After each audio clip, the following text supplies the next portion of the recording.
Une jeune fille retenue de force passe la main hors du coffre. La conductrice derrière elle aperçoit la scène et appelle immédiatement la police. Mais alors qu'elle tente de s'approcher pour voir à quoi ressemble l'individu, celui-ci la remarque à son tour. Il accélère brusquement et bifurque sur une autre route. L'endroit est extrêmement isolé. Aucun autre véhicule en vue. Au moment où la jeune fille se sent sans espoir, elle découvre 2 pots de peinture dans le coffre. Elle les ouvre et laisse la peinture se répandre sur la route afin de laisser des indices à la police. Lorsque la voiture s'arrête à un feu rouge, le conducteur derrière remarque quelque chose d'anormal. Il avertit l'homme que de la peinture s'écoule de son coffre. L'individu comprend aussitôt que la jeune fille tente de se faire remarquer. Il traverse immédiatement le carrefour à toute vitesse et gare la voiture dans un endroit retiré. La jeune fille presse le danger. Elle saisit un tournevis pour se défendre.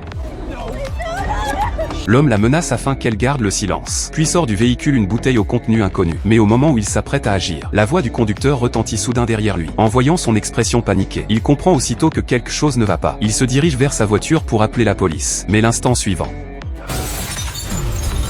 l'homme jette son téléphone au sol, le réduisant en morceaux. Le conducteur tente de s'enfuir, mais il est bloqué par l'individu. Une altercation éclate et tous deux tombent au sol. Profitant de la confusion, l'homme neutralise le conducteur. Puis la jeune fille est déplacée vers un autre véhicule. Lorsque la police arrive sur place, la première voiture a déjà été abandonnée. Les ravisseurs ont changé de véhicule et pris la fuite. Mais les policiers découvrent une bouteille brisée au sol, celle que l'homme transportait avec lui. Ils y prélèvent une empreinte digitale. Pendant ce temps, l'individu arrive à une station-service. Au moment où il s'apprête à faire le plein, la jeune fille entrouvre discrètement la coudoir arrière, tentant de se glisser hors du véhicule. Mais l'espace est trop étroit. Elle reste coincée. Elle aperçoit alors un employé à l'extérieur.